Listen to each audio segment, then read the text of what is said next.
Good evening, everybody. Hello, guys. What's up?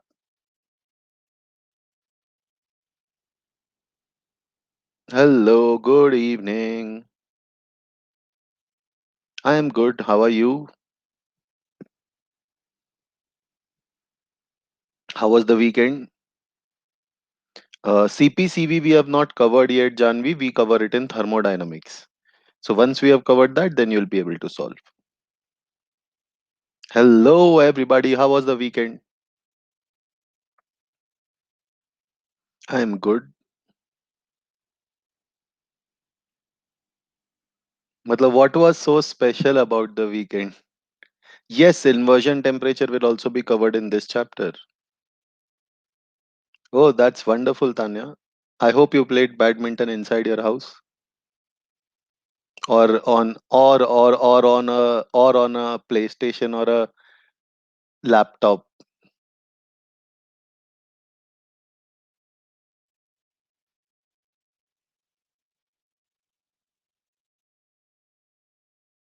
Oh, nice.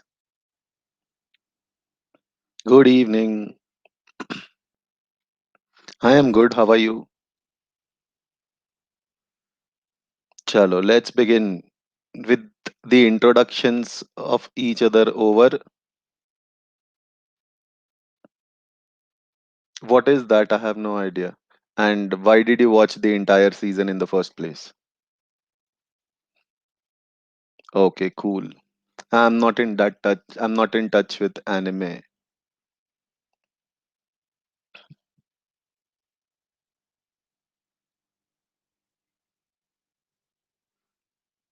Yes, I do. Lots of them.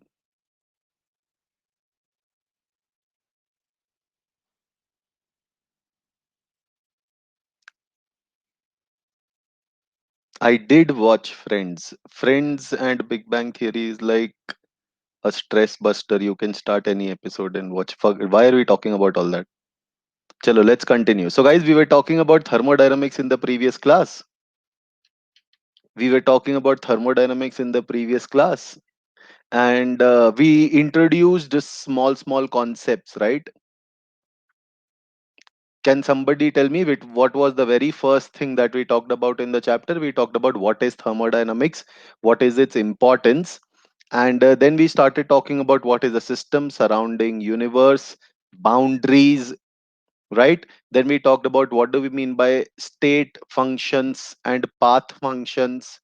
We talked about intensive properties, extensive properties, thermodynamic equilibrium, thermodynamic equilibrium, and then we just started talking about internal energy, and then we stopped.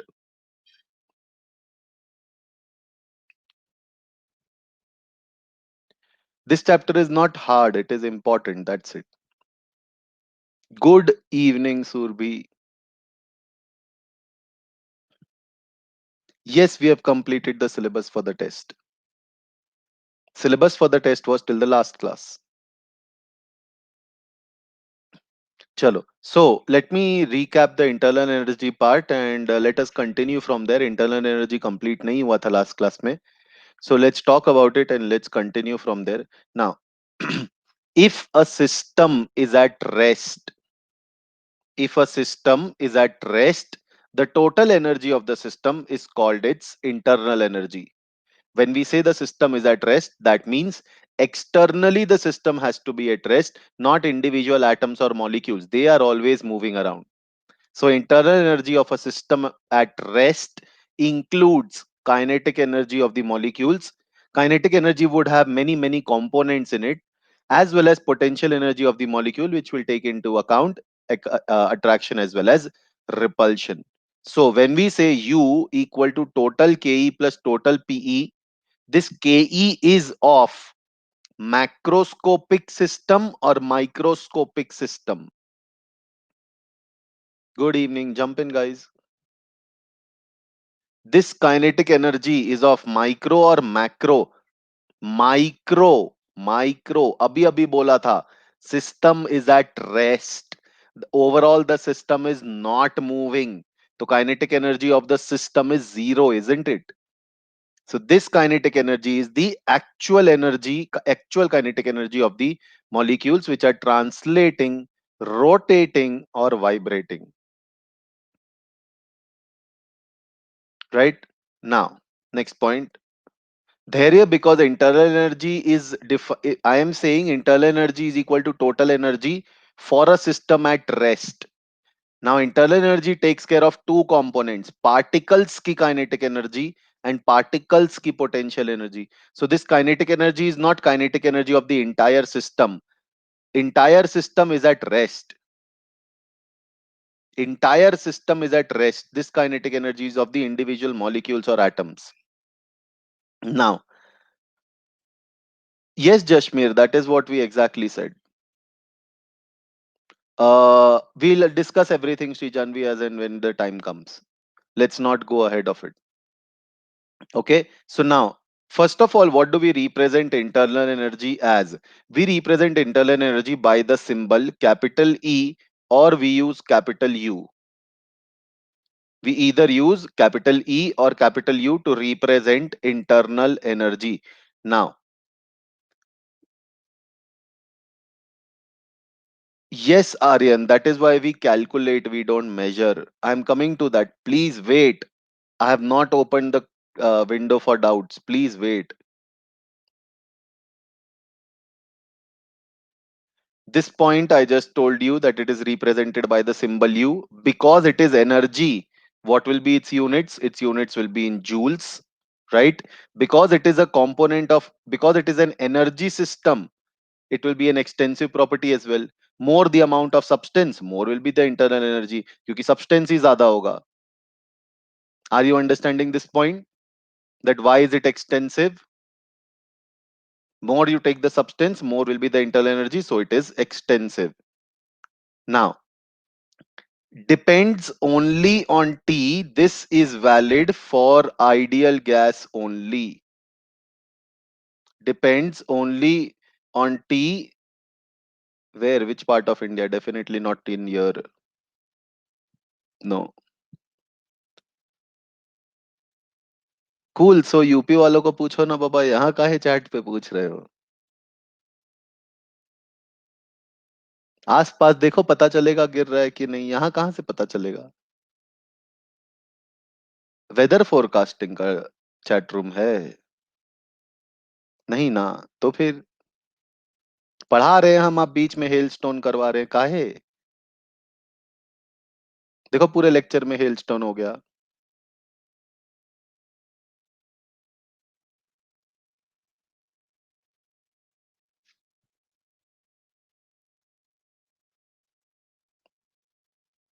चलो, let me continue. Please don't do that. I have to switch off the chat window otherwise. So internal energy is a function of temperature only, but for an ideal gas. Why for an ideal gas? What is it a function of otherwise? Real gas के लिए क्या होगा? We will cover all that, but not today, in the next class. So hold on to your horses as to why is this point correct. I repeat, internal energy depends on temperature, but only for an ideal gas.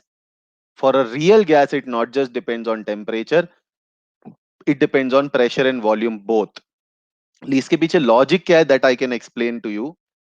Do you guys remember kinetic theory of gases? KTG tells us average kinetic energy of molecule depends on temperature only, isn't it? KTG tells us that average kinetic energy of molecule depends on temperature only. Now, do you agree that atoms ka distance between them should depend on the pressure that exists in a gas? The distance between two atoms or two molecules should depend on the pressure or the volume of the system. If the distance between them depends on the pressure or the volume, potential energy, Coulomb law, inversely proportional to R. So therefore, potential energy will depend on pressure and volume of the system, isn't it? Is this much understood to everybody? Average kinetic energy per molecule will depend on temperature. So this gives me a function of temperature. And potential energy basically means what? K q1 q2 upon r, right? The Coulombic force of interaction between two particles. Now, the distance between two gas particles will depend on external pressure or system volume. If I keep decreasing the system volume, particles will keep coming close to each other. So potential energy brings in pressure and volume. Kinetic energy brings in temperature. Is this much clear?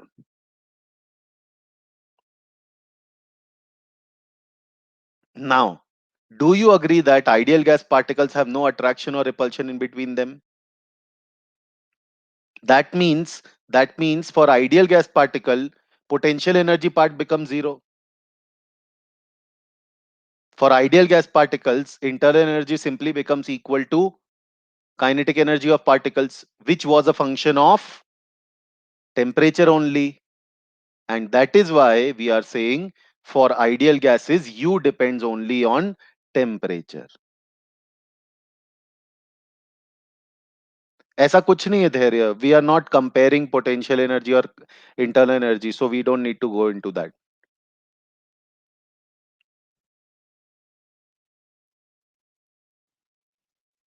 Yes, yes, yes. Moles are fixed. Moles are fixed. We are not adding or removing gases. यहाँ पे थोड़ा सा mistake है, if you will. This डब्बा should be closed.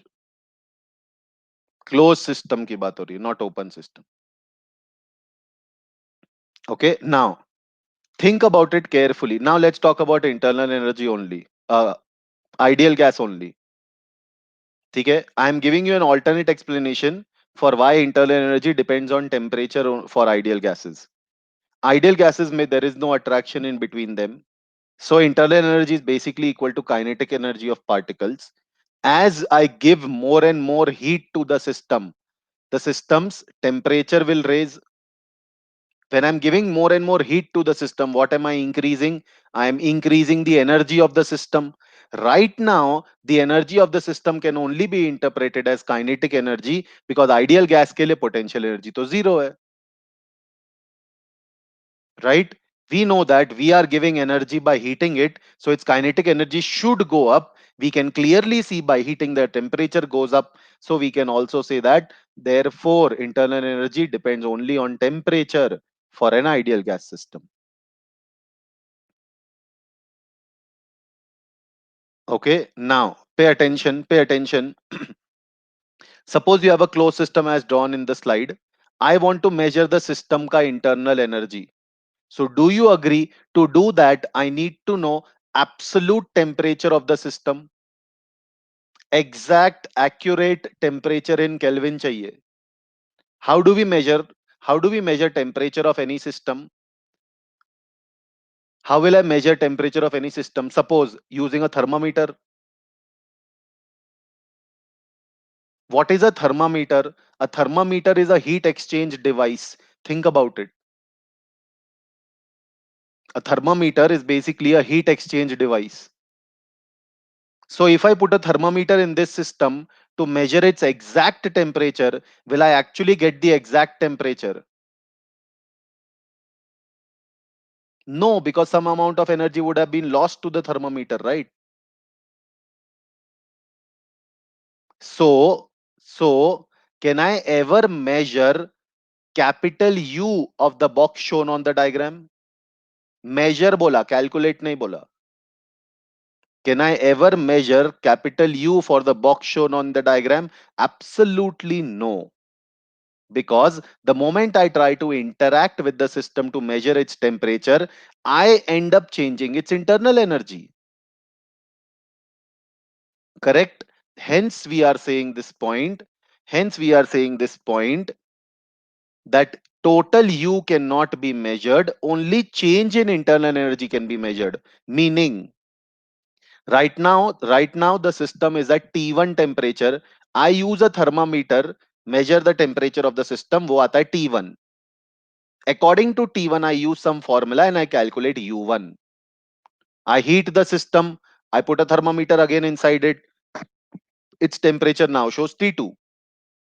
T2 के corresponding I calculate U2. Right? Now the moment I do delta U, don't you think the error gets cancelled? The moment I do delta U, the error due to loss or gain in heat from thermometer gets cancelled. And hence we can only measure change in internal energy, but we will not be able to measure absolute internal energy. Yes, Aditya, but we right now do not have a device that can tell you a temperature of the system without interacting with it. When we say thermometer, we don't always mean the mercury thermometer. A thermometer is a temperature measuring device basically. It could be with the help of it could be with the help of rays also. जो दूर से thermometer major करते हैं ना IR gun use करके corona times. So all that also will end up interacting with the system in somehow, right? But in a big system, the temperature shown will be very close to the absolute temperature, so the measured value. Yes, Ashish, but if I want to generalize, I cannot generalize your statement. If I want to generalize, I cannot generalize your statement. Amna, that is standard point in experimentation, right? If experiment one has an error of x, suppose higher value by x, experiment 2 also gives higher value by x. So difference between the two will not have an error of x. The x part will get cancelled.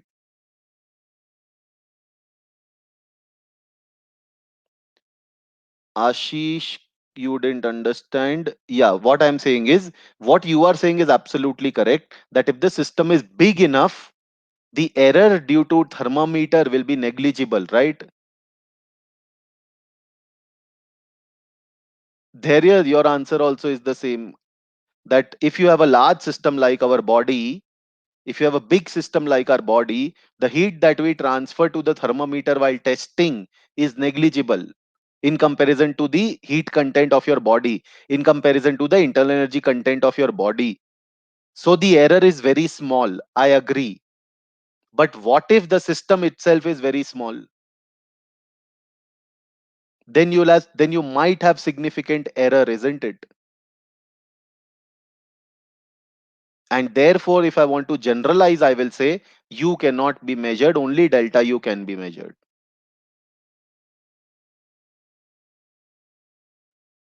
So change in U while measuring is small or large. Change delta U will not have any error because delta U is situation 1 minus situation 2 minus situation 1. So whatever error situation 2 has and situation 1 has, error will be the same because the same experiment was conducted.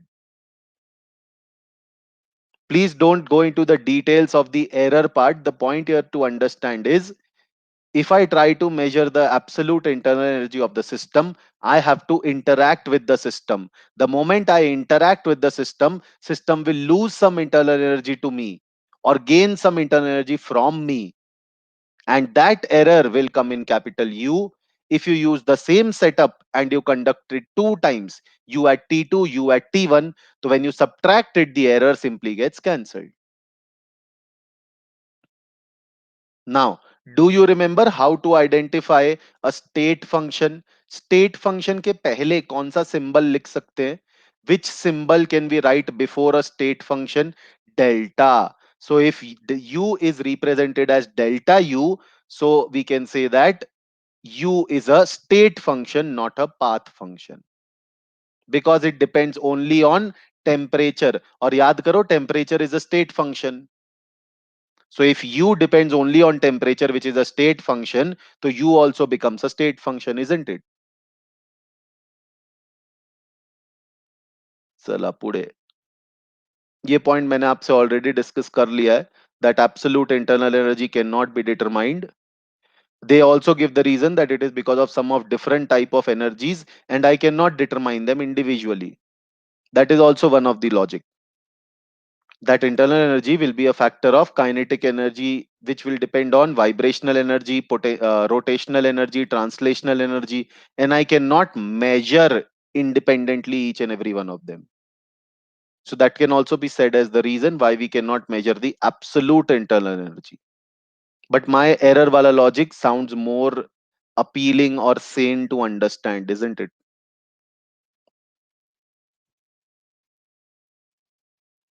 For real gases, U is path or state function. U is still a state function for real gases, but the formula is completely different. We will cover that in the next class. Today's class is only theory. Okay. Now I want to change internal energy of the system. ठीक है? I want to change internal energy of the system. From this point onwards, when we say system, we mean ideal gas system unless until specified. Is this point extremely clear?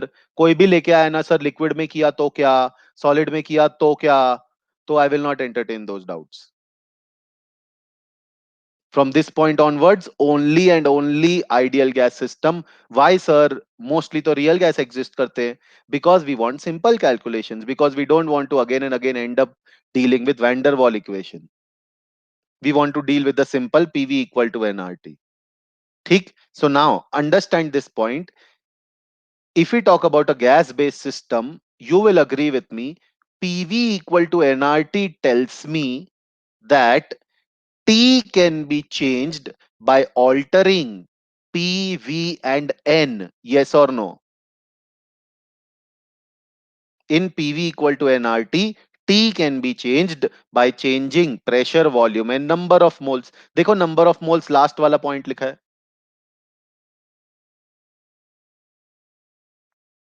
Do you agree? Gas based system पे work करना would essentially mean like if you have a piston cylinder system, piston को ऊपर नीचे move करना. Gas based system pe, if I say I want to do work or a gas based system needs to give me work, it basically means compression or expansion. So PV equal to nRT से ये दो logic तो मुझे मिल गया. That internal energy can be changed by working on or by the system or adding or removing material from the system. A point तो obvious है ना. Heat देगा तो टेम्परेचर बढ़ेगा तो इंटरनल एनर्जी बढ़ जाएगा.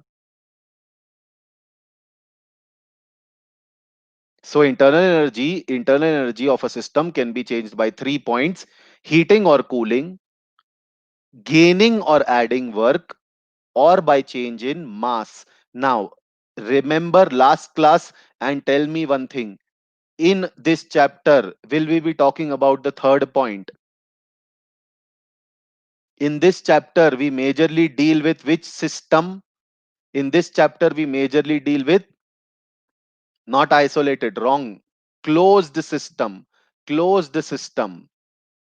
एंड क्लोज सिस्टम में मास ट्रांसफर हम जनरली मास ट्रांसफर नहीं कंसिडर करते.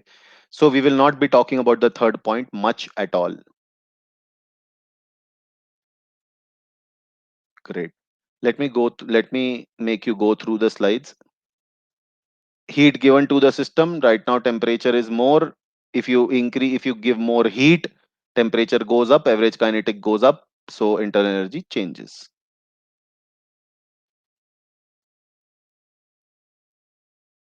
Please go through the slide. I don't think there should be any doubt. I'll give you 10 seconds to do that. Heat in this chapter will be represented by the symbol small q या capital Q.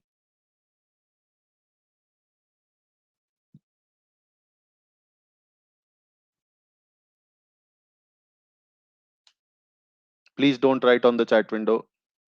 बहुत सारे done आने लगेंगे.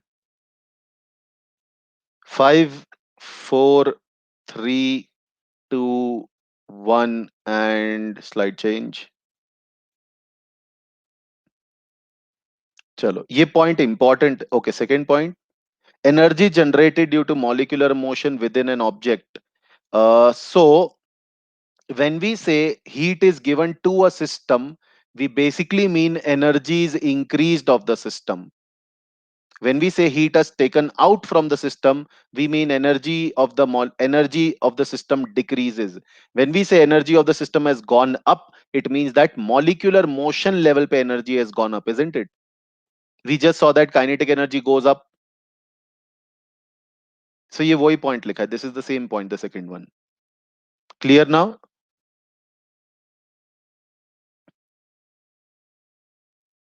Awesome.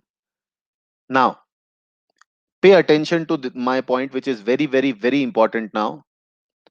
In chemistry, okay, uh, how many of you have an idea that physics में भी thermodynamics पढ़ाते हैं? And physics thermodynamics is slightly different from chemistry thermodynamics. I'm starting a poll.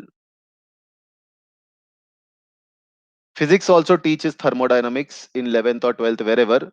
And physics thermodynamics is slightly or largely different from chemistry thermodynamics. Huh, what is the difference? No problem. That I will handle. Okay, cool. Out of 75 students online, 55 of you say you have an idea that there is some difference between physics and chemistry ka thermodynamics. I'll tell you what is the difference. It is very, very, very simple difference and very logical difference as well. Now, chemistry people, chemistry people observe the system. ठीक है? Chemistry people observe the system. Physics people observe the surrounding due to the change in the system. Chemistry people, let's say I'm performing an experiment, so chemistry people will observe the system directly कि मेरे experiment की वजह से system में क्या changes आए. Physics people will observe the surrounding, that when I perform the change on the system, what happens to my surroundings. I'll explain you it in a much better way. Think about a car. A car has an engine, right? It is called an internal combustion engine, IC engine, where the fuel burns, correct? Now, chemistry wala person will be interested in what happens inside the fuel chamber, how much heat it generates, how much work it generates. Physics wala will be interested in, ठीक है, that system generated so much of heat, how much the I can get out of it, how much the surrounding will get affected by the heat generated in the combustion chamber. Is the difference clear? Sir, so it appears like chemistry and physics are studying the same thing, just their outlooks are different. Just their point of view is different with relation to thermodynamics. So yes, that is absolutely correct. We study what happens on the system. Physics wala will study what happens by the system. Absolutely, Dharya.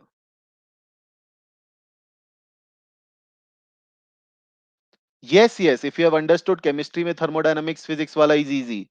If you have understood physics में chemistry is easy. Only the science in certain points changes. Yes, Tanya, absolutely correct. I did not ignore your joke. Don't worry.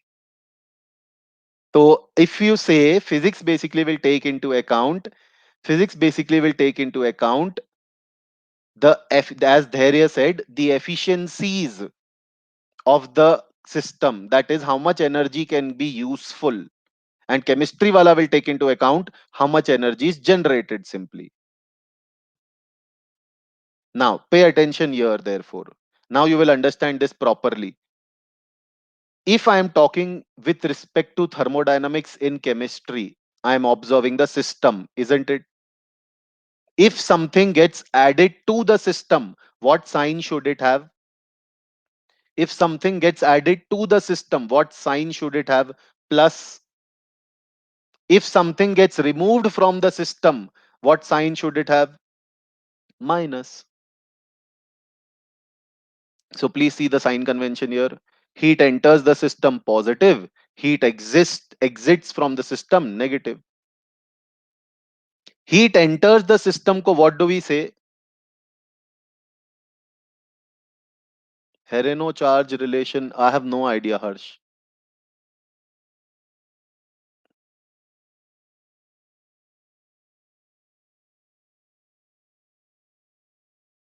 Here no charge relation. Are you saying that? What do we mean by charge relation?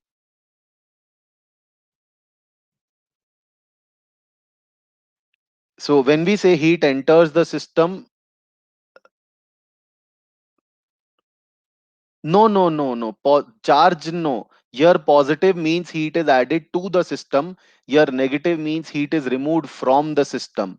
When we add heat to a system, we say it is endothermic. When we remove heat from the system, we say it is exothermic. Now, I will explain you another point why we say it as plus and minus. Think about it logically. Can I say that when I'm adding heat to the system, its internal energy will increase? When I'm removing heat from the system, its internal energy will decrease. So generally speaking, when heat is added, delta U will be positive, isn't it? Generally speaking, not strictly, generally. When if only heat is added, no work is performed. Work bhul jao ek bar. Only heat is being added, delta U will be positive. Only heat is being removed, delta U will be negative. That also helps you understand why the sign is plus and minus, because it is directly related to the internal energy of the system. What chemistry wale take care about? Is it clear?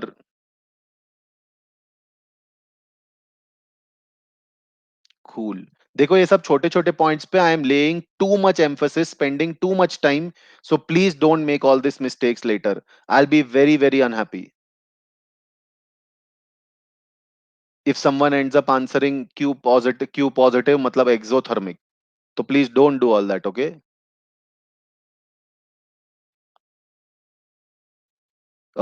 That might not be. Season, I was just repeating the same thing. Ki positive means endothermic, negative means exothermic. If I add heat, matlab internal energy goes up, so delta U will be positive. If I remove heat, internal energy goes down, so delta U will be negative. Now, let me tell you one thing. A process takes place in which heat is added to the system and heat added is given as 200 kilojoules, suppose. Now, which is correct? और ये solid googly ball आपकी तरफ आते हुए, अगर आपको last class की चीजें याद हैं तो आपका रॉन्ग नहीं होगा, नहीं तो आप क्लीन बोल्ड हो जाएंगे.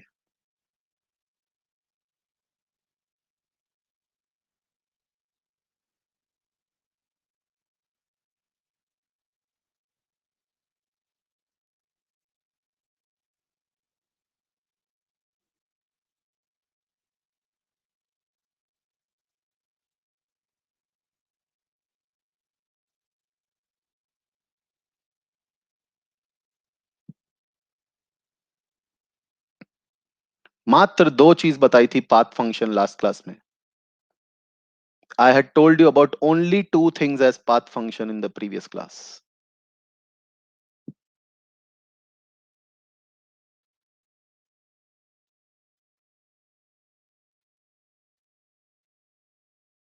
Please guys, everybody answer the question at least. Humble request to attempt the question. Let the question fulfill its purpose in life.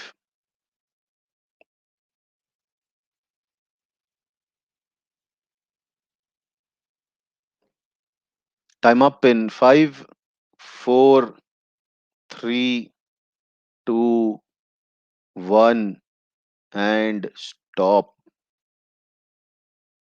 क्या लगता है answer? What do you think is the majority response?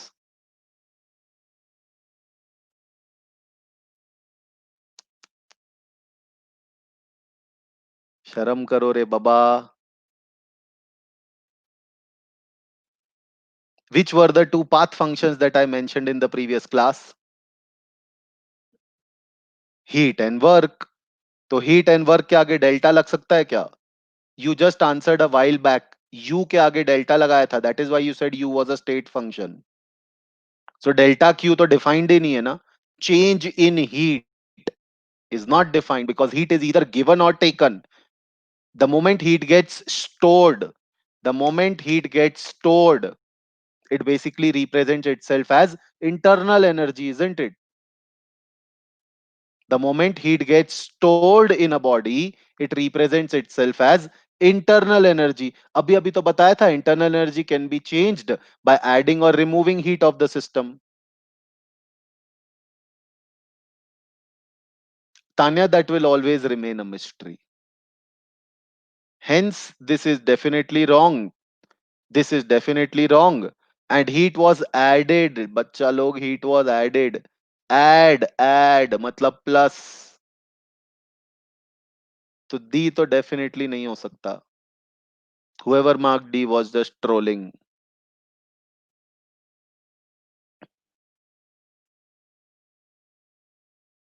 Aryan, heat and work are path functions, not state function. Heat and work are path function, not state function.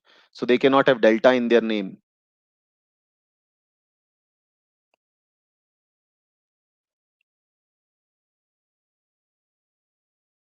This should have been right, guys. Come on. चलो point clear हो गया. So wherever you see delta Q, matlab there is a mistake. Simple. There is a typing error there. There should not be a delta. चलो, ये point also I discussed with you that if we increase or decrease, if I move the piston up and down, the particles will come closer or move away from each other, which in turn will change the temperature using PV equal to nRT, and therefore work done on a system will end up changing the internal energy. Now, how does work done on a system change the internal energy? इसको उल्टा भी तो समझ सकते हैं ना. If I do work on a system, the pressure changes the temperature changes the internal energy. So if a gas, so let's discuss the work done ka convention also here itself.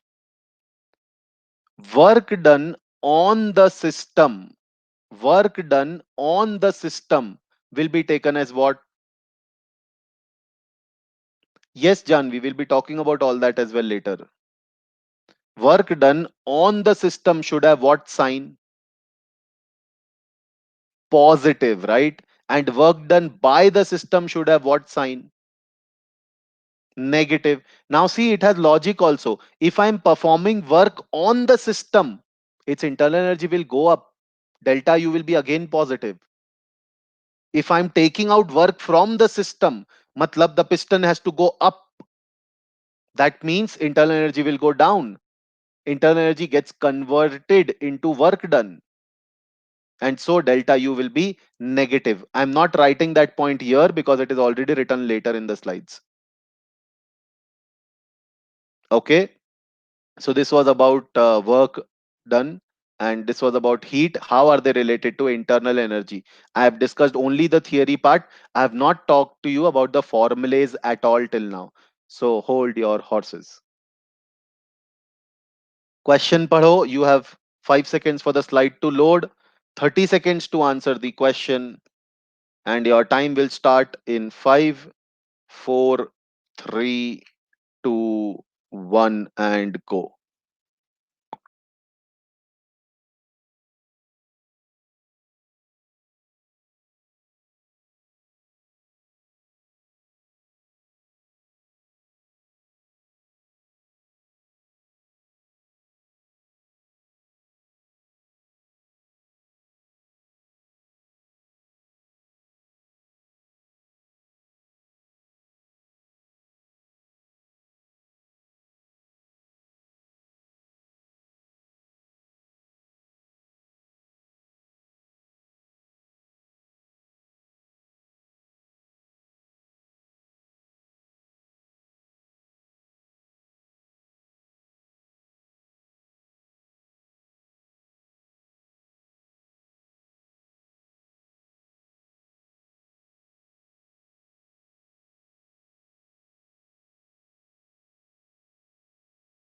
Click हो गया होगा, I am guessing.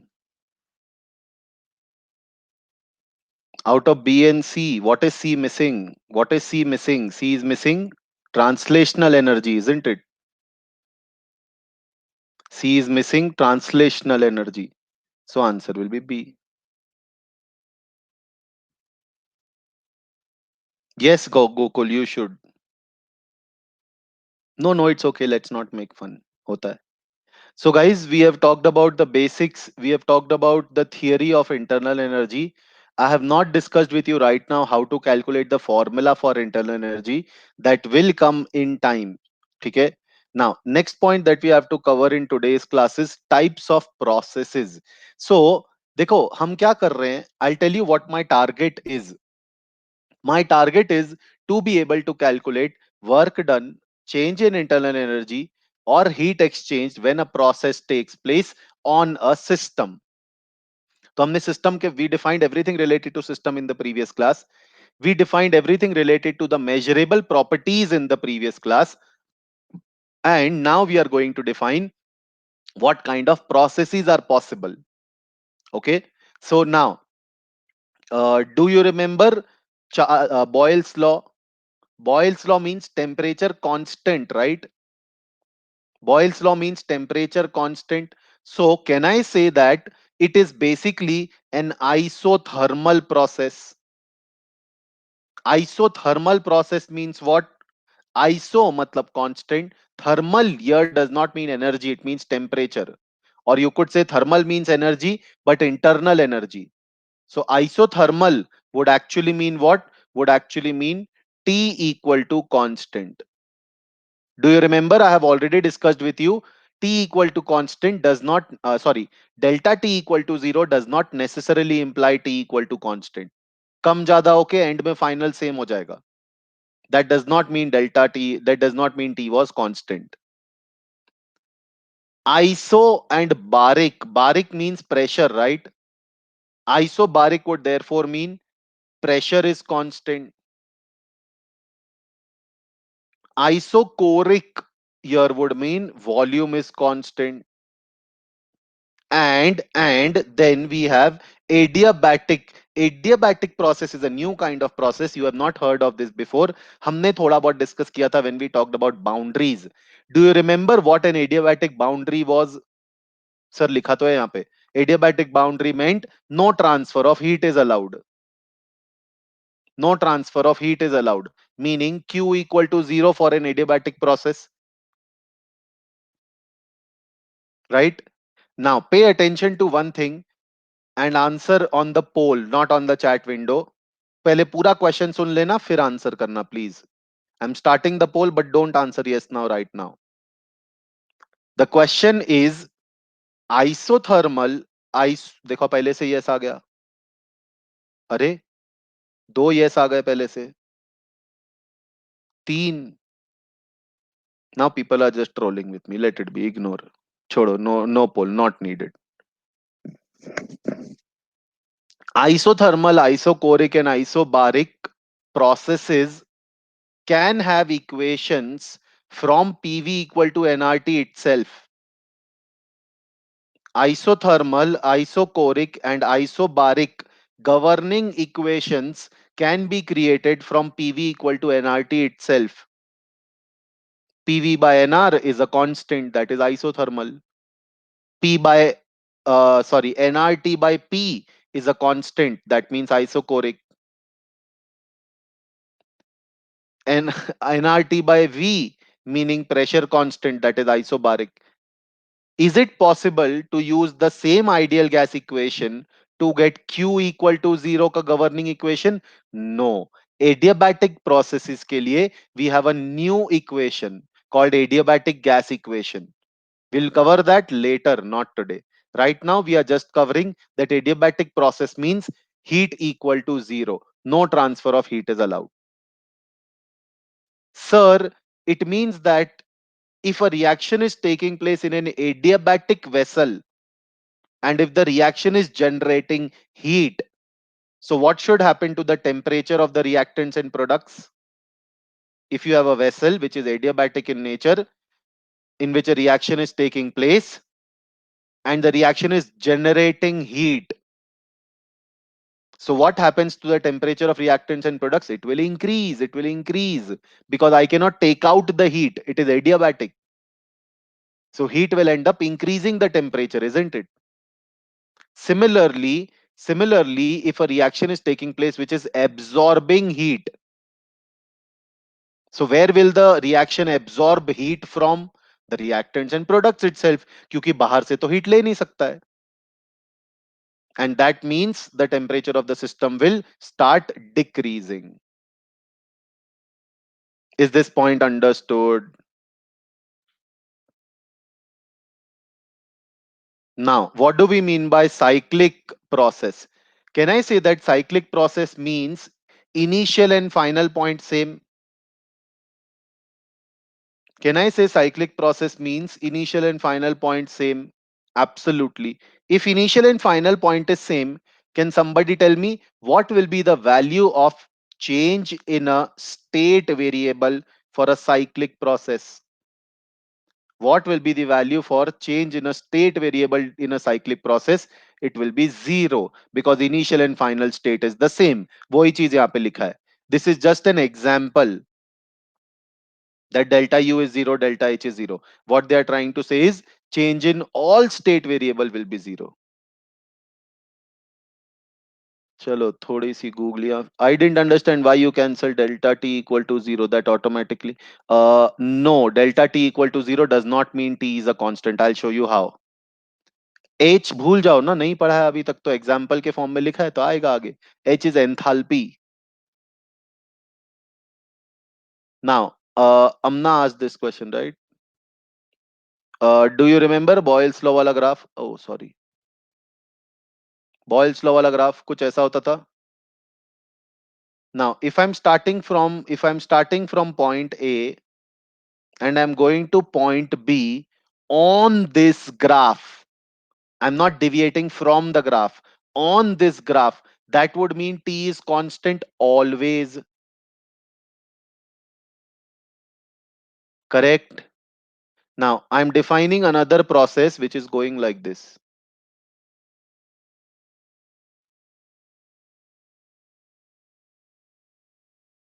Do you agree delta T equal to zero?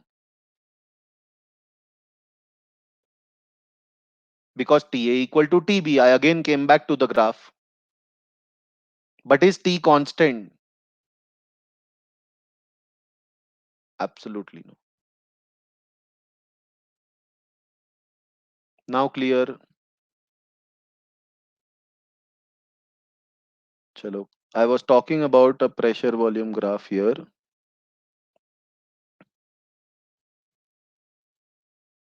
Suppose this is one graph and suppose this is other graph. Are the two cyclic processes same? Definitely they are not same, because if I talk about, let's say, point A, and let's say this is also point A, to go from point A to suppose here point B, the volume is increasing, pressure is decreasing. But यहाँ पे the point B dash becomes this. और if you want to say sir नहीं this is only point B, तो point A से point B तो जा ही नहीं सकते, not possible at all. So these two graphs are definitely different. They are cyclic processes, but they are different.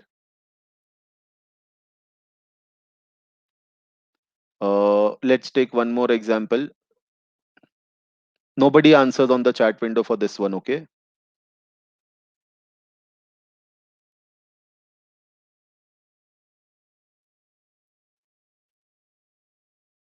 This is the graph drawn for you. The question is this a cyclic process?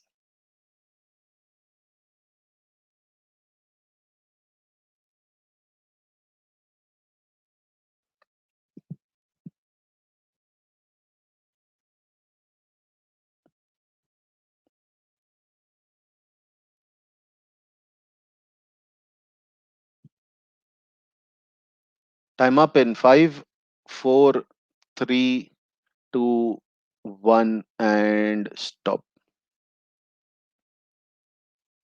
Indeed, that is a cyclic process.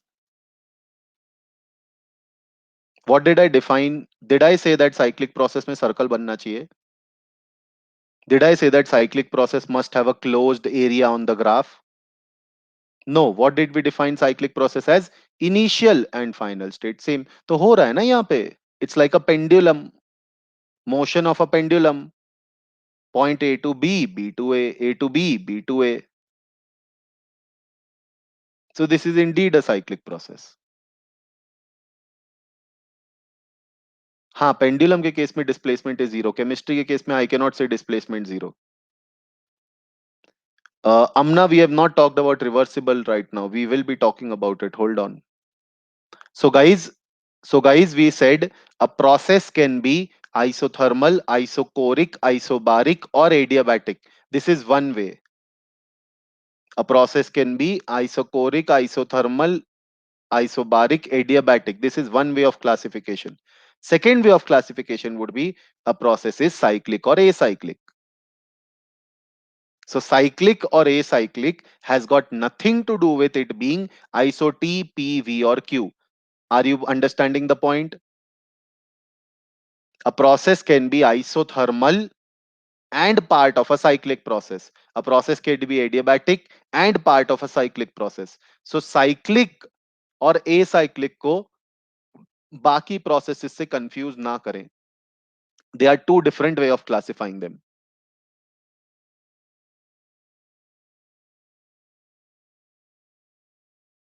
हाँ भाई, what is the answer to this question?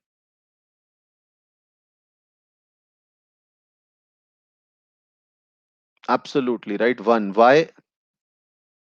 Why? Because density is a intensive property. Brilliant job.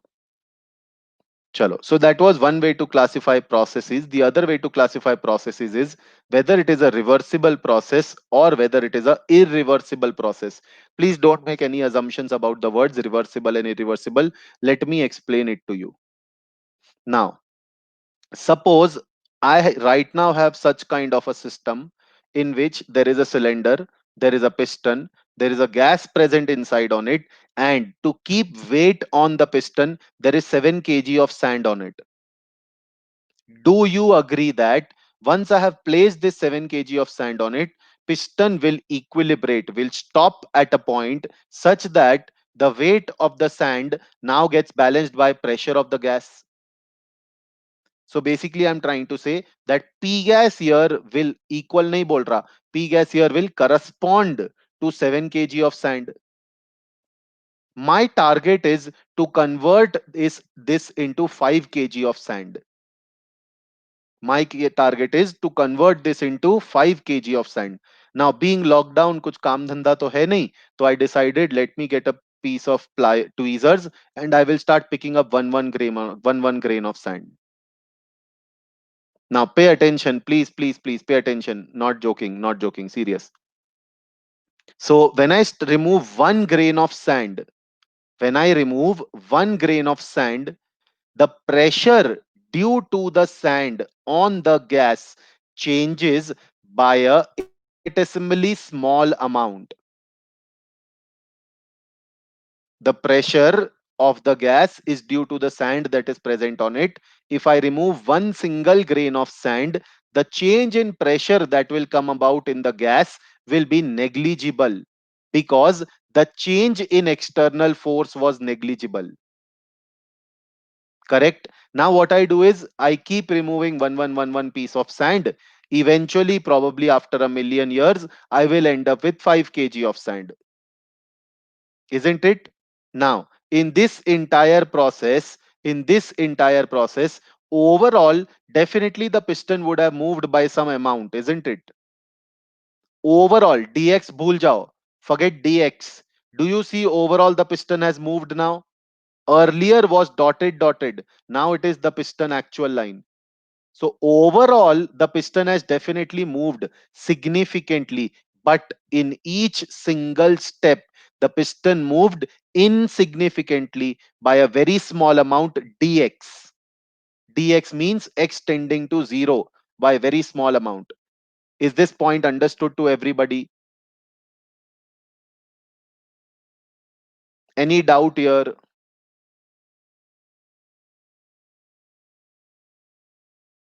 अरे वो सब typing mistake है, वो सब ignore मारो.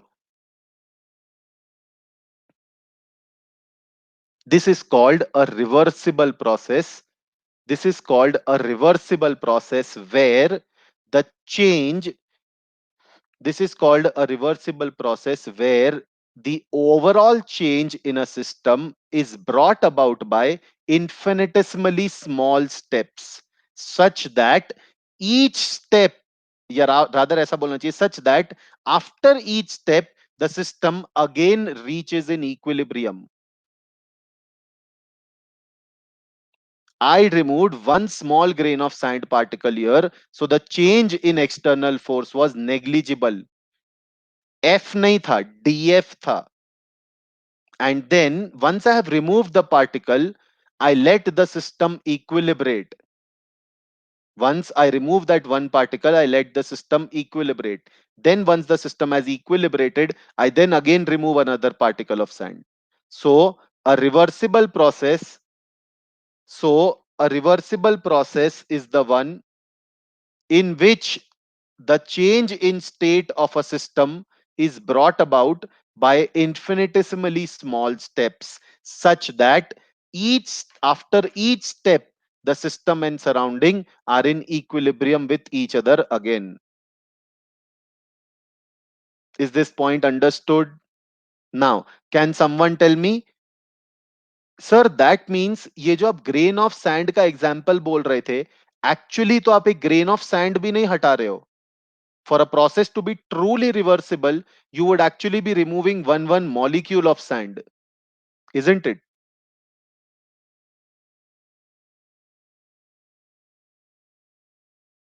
Isn't it? For a process to be truly reversible, df, where f should tend to zero, will truly be reversible when I actually remove one molecule of sand. How much time will I take to do this process? How much time will I take to do this process? Infinite time. So can any real life process be reversible in nature? So can any real life process be reversible in nature? Absolutely no. Matlab reversible processes is a hypothetical phenomena because it takes infinite time to complete. तो sir फिर हम पढ़ क्यों रहे हैं? That you will discuss in the classes to come. Now, please read through these 4 points and ask doubts if any. Right now, reversible process for you means these 4 points.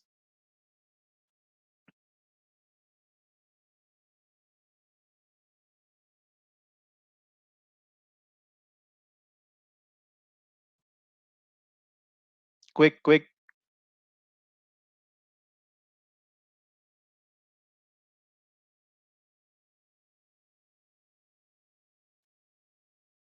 Okay, I'll explain that. I'll explain that. It's not whole definition of reversible. Then what is the whole definition of reversible, Aryan?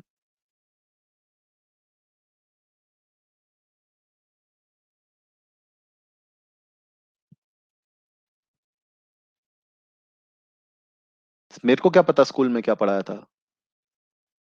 This is the whole definition.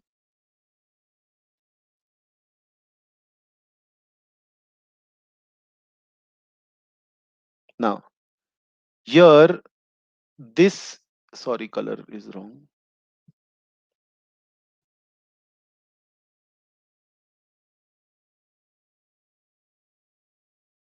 Smaller classes में reversible irreversible भी पढ़ाते हैं.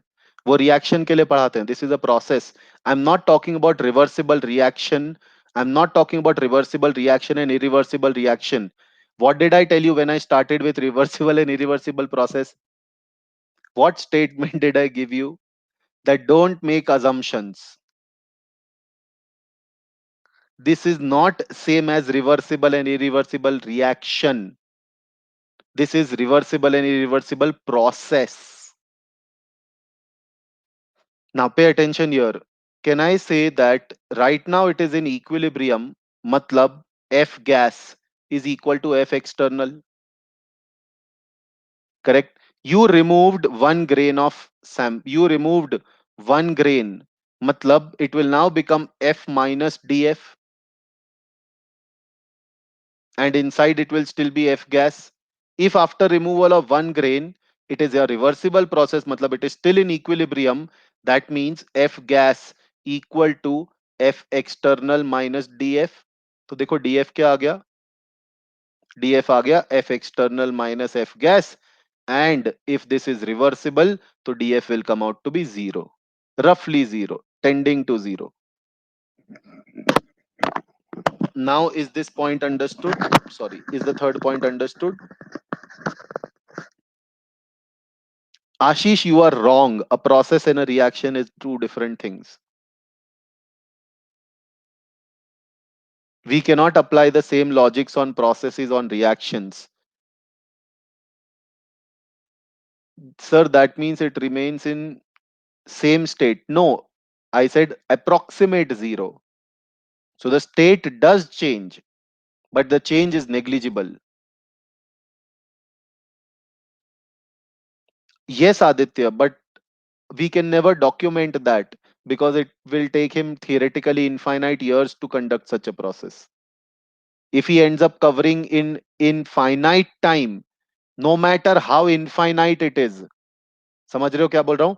If he ends up doing such a process in finite time, no matter how infinite time that finite time is, it would still be called irreversible because you did not truly take infinite time. You were able to finish it.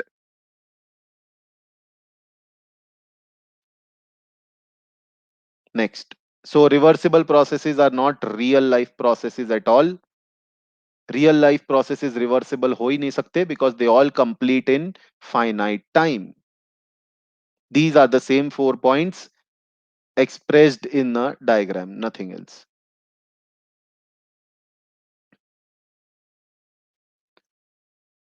Starting up in 5, 4, 3, 2, 1, and go.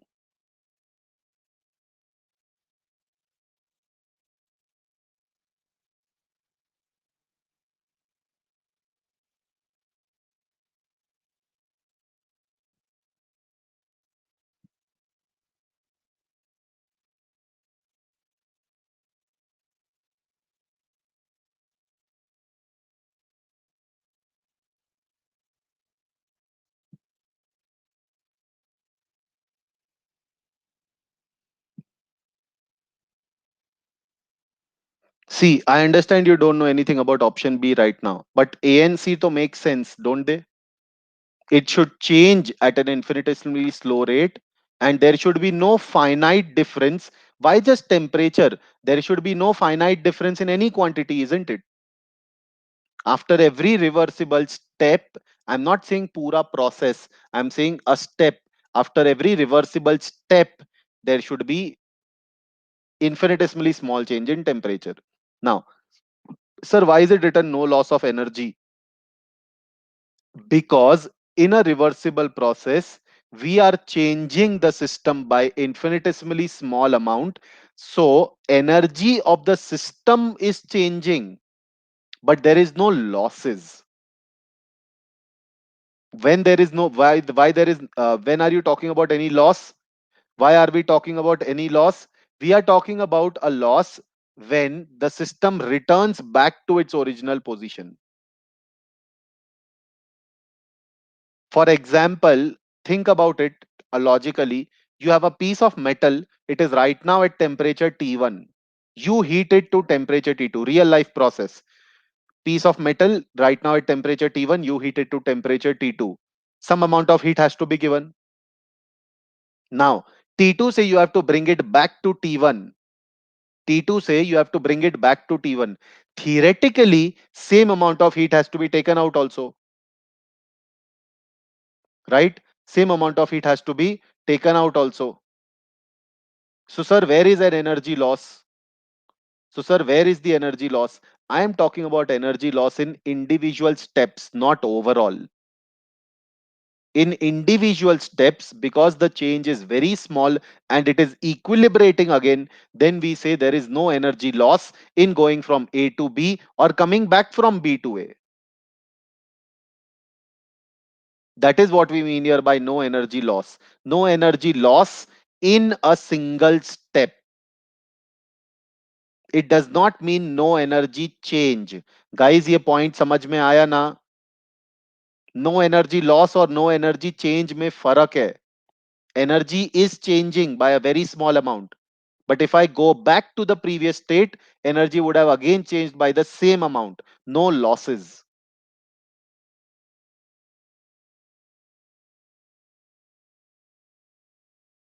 Harsh, still it won't be possible, because at the end you will say that the process is completed in real time.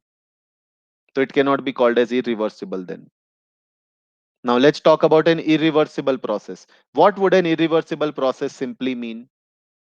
You have to finish the process in finite steps, right? Finite number of steps can be 1, 2, 3, 4, 10,000, 10,000,000, 10 trillion. As long as you can count the number, it is finite. So right now I'm taking the example of a single step. Right now I'm taking the example of a single step irreversible process. I removed the 7 kg weight and I directly put the 5 kg weight. You will agree with me, realistically speaking, it will oscillate and then it will stabilize. And that oscillation will lead to loss of energy. And that oscillation will lead to loss of energy. And so, irreversible processes may there is loss of energy. It is conducted in real time. The change is finite. Sir, can I do it in 10,000 steps? Yes, you can do it in 10,000 steps. But still, because you were able to complete it in finite steps, it will be called irreversible.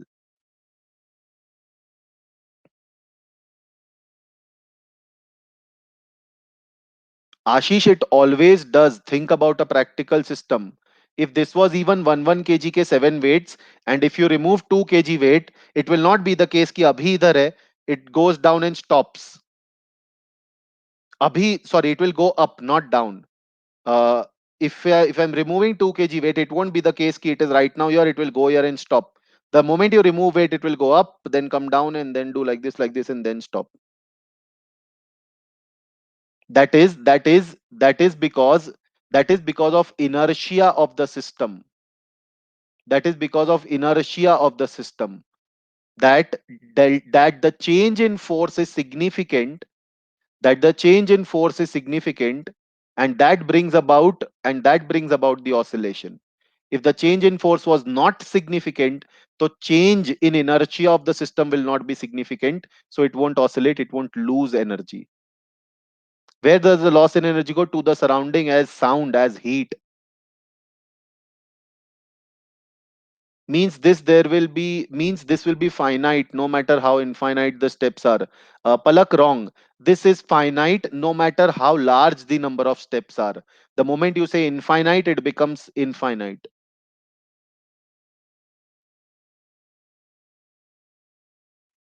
Except the infinite stage expansion. वही तो infinite stage expansion compression मतलब क्या? Reversible ना. So he is saying except reversible processes all are irreversible. Kind of. वो figure of speech कौन सा होता है?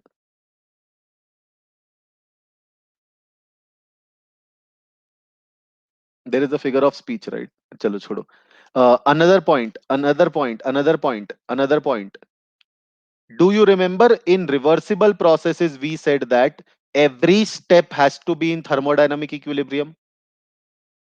In reversible processes we said that every step has to be in thermodynamic equilibrium. Irreversible mein it is not true.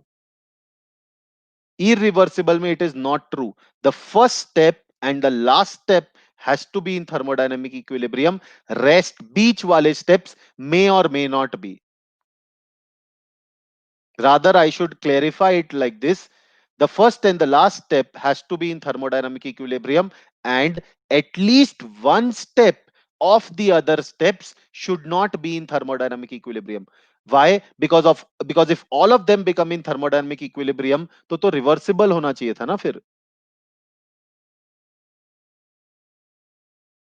So irreversible processes may at least one step will not be in thermodynamic equilibrium, but the first and the last step will definitely be.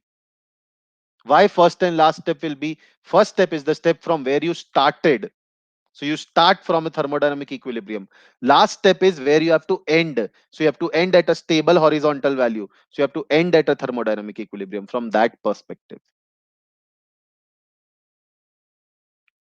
Please go through these points and ask doubts if any.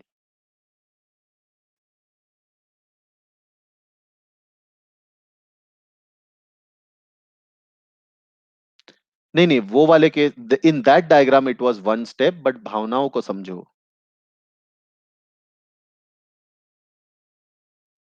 The diagram should not have been one step. The diagram should have been at least 3 4 steps.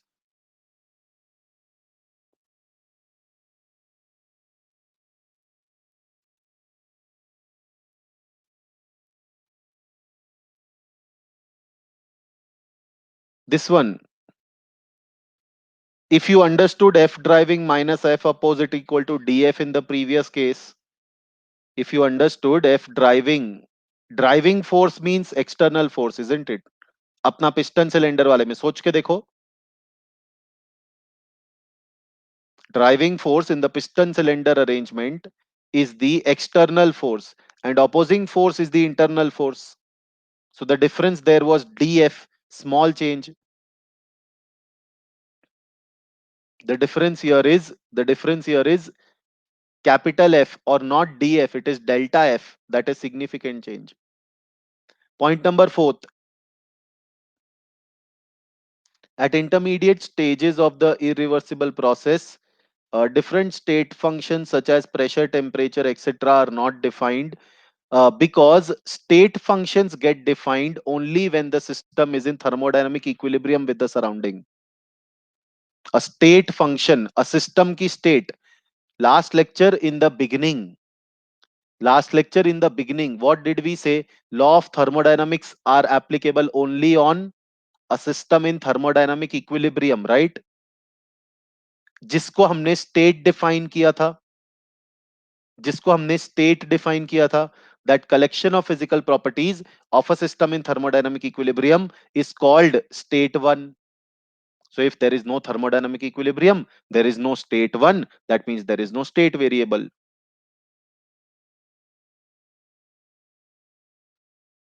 Janvi, your force does not necessarily mean physics wala push karne wala force. Your force is more of like an abstract concept. It can be converted into any logic. But all intermediate, हाँ तो इसीलिए तो बोला ना बाबा, therefore we said the fourth point. Yes, Aditya, absolutely. The fourth point tells you that not all steps are in thermodynamic equilibrium. Now, all the same points have been written here in this chart form, so you can go through it later as well. Hence, all real life processes are, hence, all real life processes are irreversible in nature. Irreversible in nature. Now, you will probably agree with me that sir अभी जितना पढ़ा ना उससे ये समझ में आ रहा है that reversible processes are better than irreversible, because in reversible processes energy losses are not present. Don't you think so? Janvi, it is always defined with respect to driving or opposing forces, because work is always done or a process is always performed with or against an external force. So what I was saying here, भूल गया.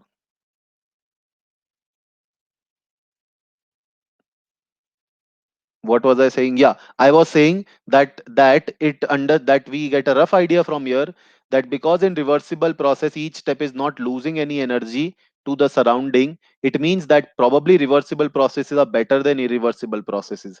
And yes, that is indeed true. But the problem is reversible processes are hypothetical in nature. So we try to make our processes as reversible as we can, so that the losses are minimum. We will be talking about it that in detail after few lectures.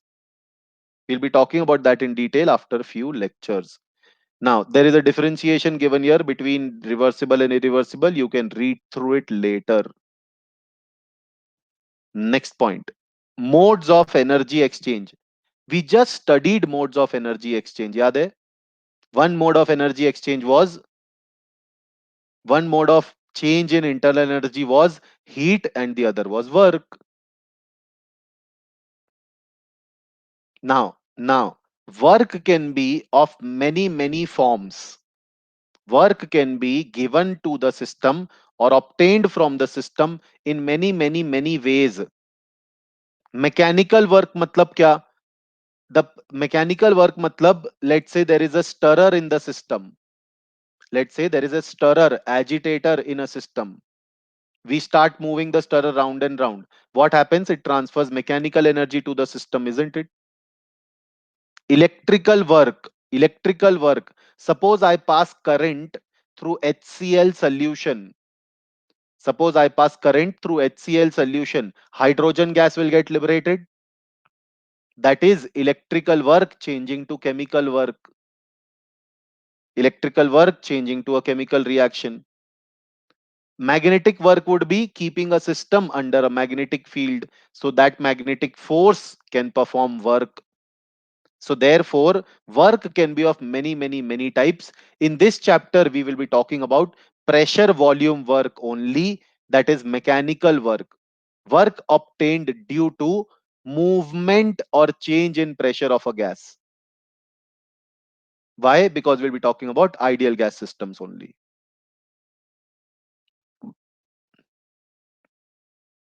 Please go through this and ask doubts if any,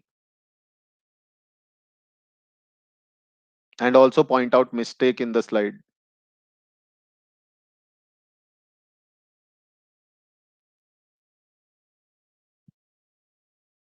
delta नहीं होना चाहिए था कहीं पे भी.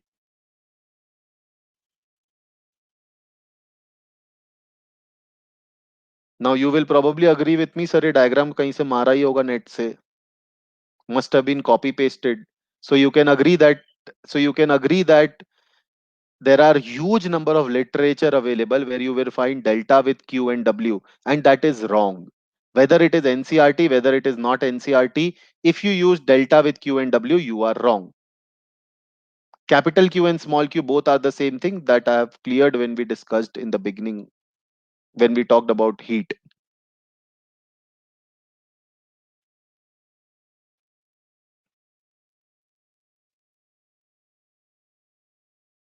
Delta you should never use. Your time will start to answer the question in 5, 4, 3, 2, 1, and start.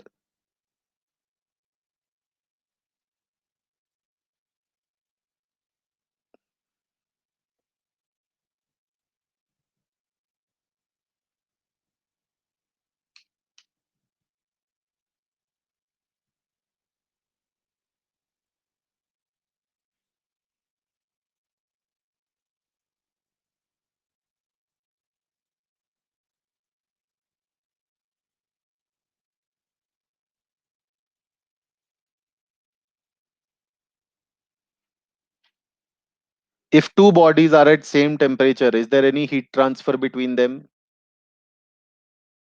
If two bodies are at same temperature, will there be any heat transfer between them? No. So heat flow will depend upon temperature difference. No, I did not say heat is a state function. I did not say heat is a state function. I said heat flow is proportional to temperature difference. That is absolutely different than saying heat is a state function. What is he basically saying is that more is the temperature difference, faster will be the heat flow. Yeah, rather more will be the heat flow. That is what he's saying.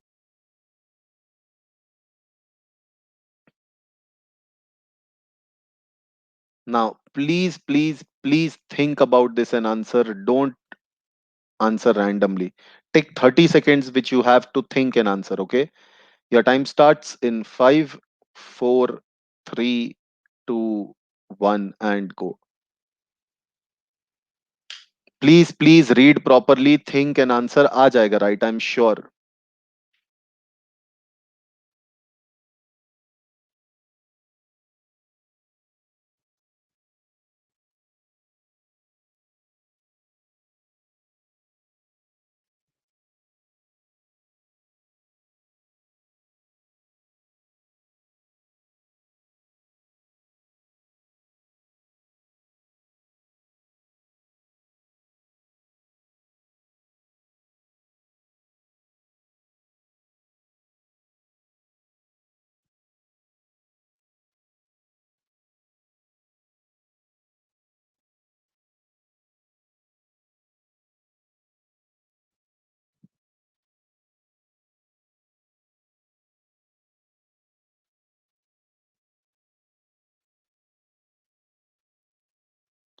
when we say freezing of a liquid means liquid converting to solid. You know that solid has lesser energy, liquid has more energy. That means energy or heat, energy has to be decreased. Energy will be decreased by taking out heat. That means Q is negative. A तो कभी नहीं हो सकता guys. It cannot be negative or positive depending on the liquid. If a liquid freezes, its energy has to decrease. So with this we have discussed the sign conventions. हाँ मेरे भाई, वही तो बात किया ना अभी. If the system loses heat, if the system loses heat, it means Q is negative. You have lost heat. Now, what all have we covered till now today? We have discussed what are various type of processes: isothermal, isobaric, adiabatic, isochoric. That was one way to classify them. Other way to classify them is cyclic and acyclic, and the third way to classify them is reversible and irreversible. Okay. Then we also discussed what is the sign convention for heat, what is the sign convention for work. Now let's put all of them together and try and understand first law of thermodynamics. First law of thermodynamics is very, very, very simple. It is basically the law of conservation of energy itself. First law of thermodynamics is very, very, very simple. It is essentially law of conservation of energy itself that states if your current system has internal energy U1 and some amount of heat is given to the system, some amount of work is done on the system, and then the system ka internal energy becomes U2. So he says U2 will be equal to U1 plus Q plus W. Energy remains conserved. Initial energy of the system was U1, Q got added to it, W got added to it, so now its internal energy will become U2 simply. This can be written as delta U equal to Q plus W. Now, the other interpretation of this law can be from chemistry perspective that जो भी है system की internal energy है. Whether you talk about exchanging energy of system in the form of heat or in the form of work, it will manifest itself by the change in internal energy of the system. Isn't it? If law of conservation of energy is applicable, Q may Q change, sorry, heat added or removed, work done or removed will end up changing the internal energy of the system, right? And this is what the first law of thermodynamics is simply all about. Now, one question to you. Do you agree that first law of thermodynamics is not possible to be written like this and like this unless state 1 is in thermodynamic equilibrium and state 2 is in thermodynamic equilibrium? We cannot write first law or we cannot write this interpretation unless state 1 was in thermodynamic equilibrium or state 2 was in thermodynamic equilibrium. This is what the scientists also felt. This is what the scientists also felt, that after first law, when first law came into picture, they felt that bhaiya kuch to incomplete hai. I am not able to write the first law unless I write a law, which says if A is in thermodynamic equilibrium with B and B is in thermodynamic equilibrium with C, this would imply A is in thermodynamic equilibrium with C. They figured out that unless this law is applicable, first law is not true. Then the point came, should we now change the first law and have a new law, this law as the first law? They didn't do that because there was already enough time since first law was found out. Literatures were already published. So to avoid changing all that, they ended up calling this as zeroth law. So zeroth law of thermodynamics Zeroth law of thermodynamics talks about thermodynamic equilibrium between A, B, and C. It looks kind of obvious, it looks kind of pretty obvious कि A B से equilibrium में है, B C से equilibrium में है, तो ए सी से भी इक्विलिब्रियम में आएगा. Can you think about it from theoretical perspective? Practically ठीक है, I agree. Can you think about the proof of it? It is as difficult as proving F equal to ma mathematically. You cannot, you simply cannot. These are empirical laws, these are experiment based laws. So after first law, actually zeroth law came into the picture. Please ask doubts quickly.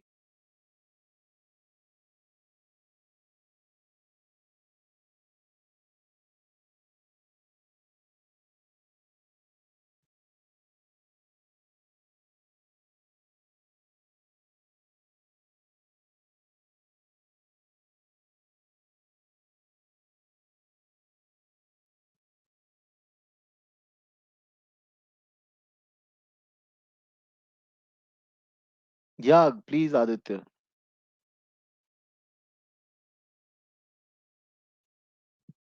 Zeroth law states if A is in thermodynamic equilibrium with B, B is in thermodynamic equilibrium with C, so A will also be in thermodynamic equilibrium with C. This is an empirical law, that is, it is experimentally determined, it does not have a theoretical proof.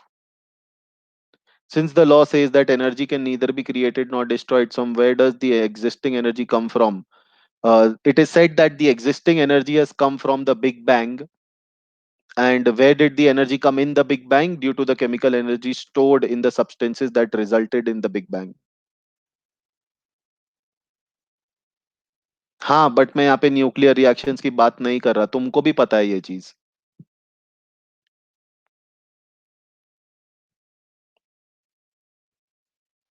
So why are we talking about nuclear reactions? Is this point clear? Delta U equal to Q plus W.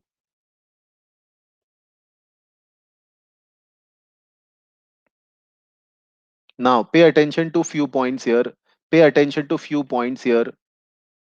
Pay attention to few points here. Suppose temperature of the system is not changing.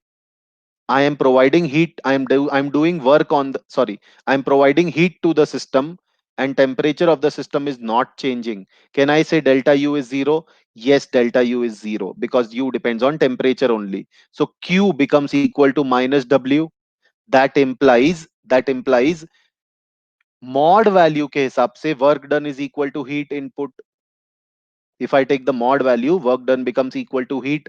That implies I'm talking about 100% efficient process, isn't it? That 100% of heat input gets converted into work. So first law essentially assumes 100% efficient processes. Now, does the first law tell you that whether heat can be transferred or no? Does the first law tell you whether work can be performed or no? No, it does not. First law just tells you how much heat will get transferred. It does not tell you whether heat will get transferred or no. So first law does not talk about spontaneity at all. Is it never possible to have efficiency 100%? No, it is never possible to have efficiency 100%. We will talk about that in second law. So these two points that I mentioned to you, first, efficiency of a process being 100%, and second, whether a reaction or a process can take place or no, these are the primary drawbacks of the first law, which are not cleared here. Okay, now what will be a target using first law? Using first law, our target would be to find the formulas for delta U, Q, and W for all the processes that we studied in today's class. Reversible way में चार process, irreversible वे में चार process, सबके हमें ये तीन तीन parameters find करने in terms of formulae. Are we going to do that in today's class? No, we are not going to do that in today's class. But the class is not over.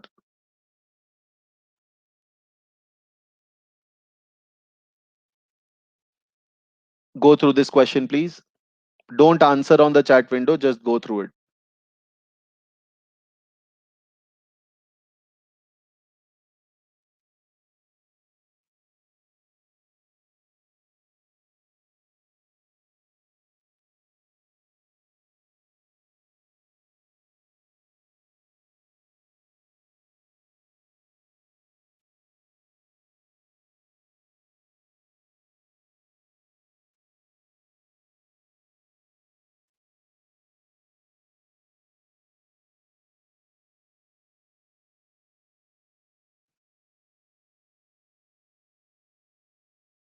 No, not froze, waiting for you to think.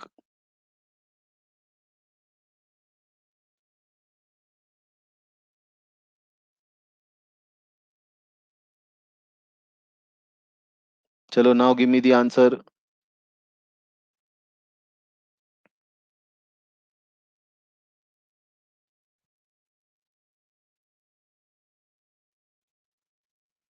So the system has conducting walls, meaning diathermic walls, right? Because heat is being transferred. Simple.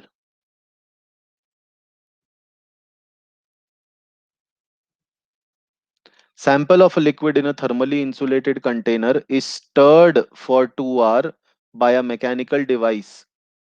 First of all, if it is a thermally insulated container, this is cancelled because Q has to be zero, right? Now, if I am mechanically stirring the device, I am giving work to the system, isn't it? I am adding work to the system. तो work done क्या होना चाहिए था? Greater than zero. So my answer would be C. If Q is zero, work done is positive. What can be said about the change in internal energy?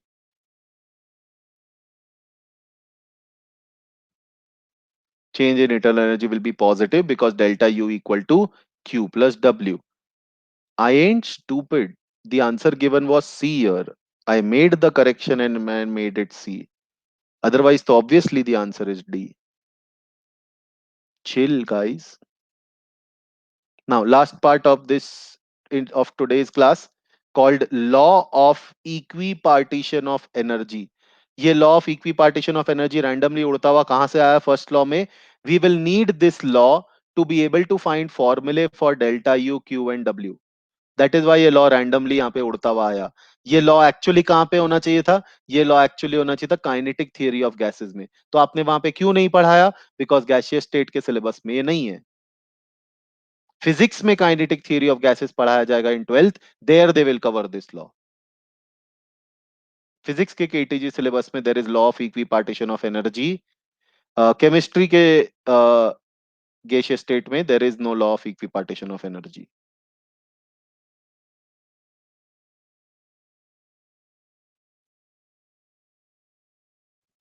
What do we mean by law of equipartition of energy? Now, there is something called degree of freedom. Degree of freedom is basically the possible motions that a particle can have. Degree of freedom means the possible motions or the possible options for motion a particle that can have. Now, think about it very carefully and answer. I have a monoatomic gas. I have a monoatomic gas. Can I say that it can translate in three directions? Or can I say that it will have motion or its motion is possible is three dimension in three dimension? And therefore we say that translational degree of freedom for a monoatomic gas is 3. आ रही है बात समझ में? Translational degree of freedom for a monoatomic gas therefore becomes 3. Now answer this question. If now I say it is not monoatomic, it is diatomic, triatomic, or whatever atomic, can I still say that sir translational motion तो तीन ही direction में possible है, x, y और z, and hence degree of freedom for translational motion will still be 3.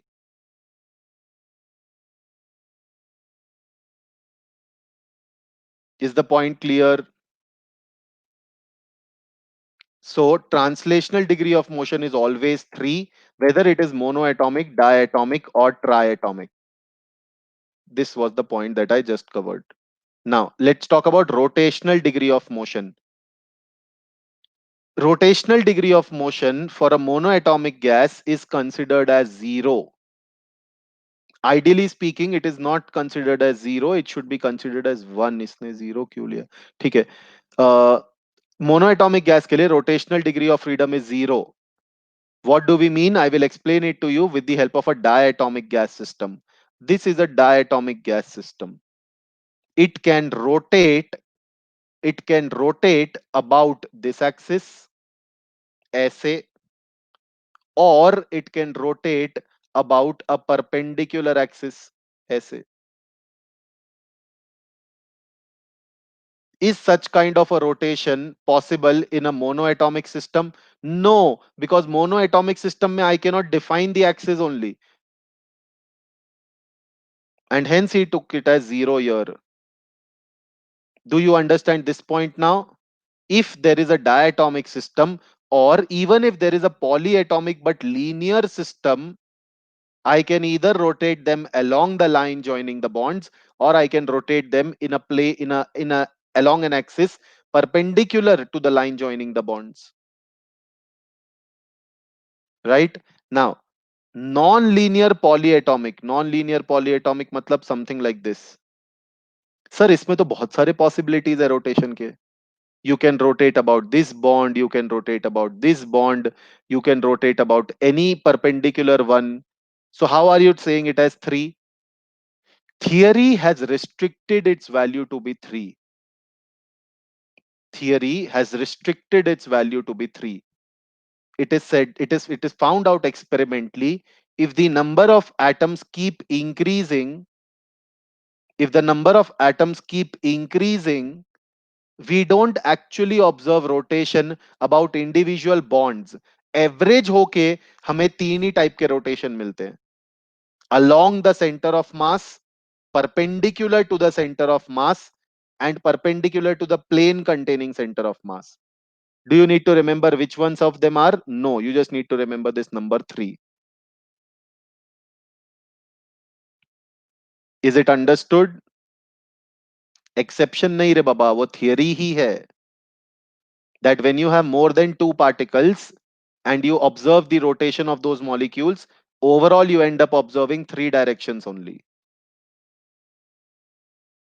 ठीक? Therefore, I can say for monoatomic degree of freedom becomes 0 plus 3, 3, for diatomic 2 plus 3, 5, and for polyatomic 3 plus 3, 6.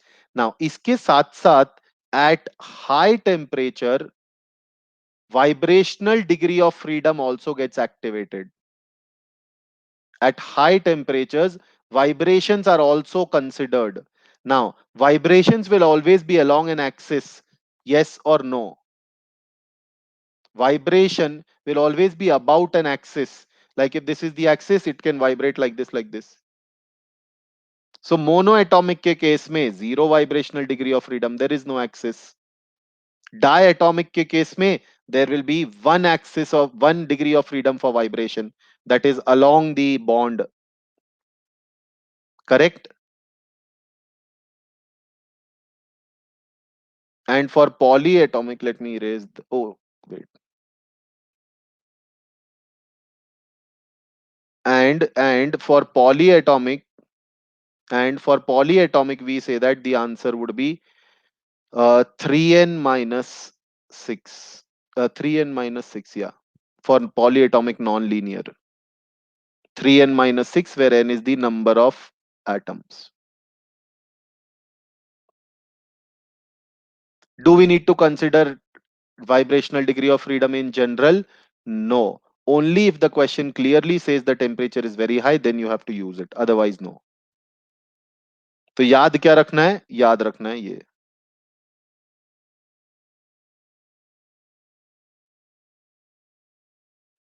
अरे प्रथम, there is infinite axis then.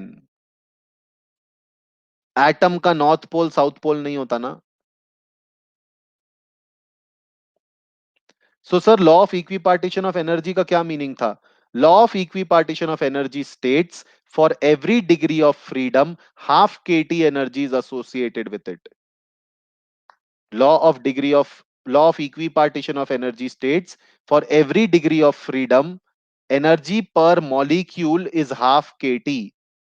So what will be the internal energy per molecule total? Number of degree of freedom into half kT. ये था per molecule. Per mole लिखेंगे तो Boltzmann constant will become R, है कि नहीं? पर molecule से पर मोल जाने के लिए I multiply by Avogadro number, and Avogadro number into K will give me R. If you remember, we have covered Boltzmann constant earlier. K equal to R upon Na.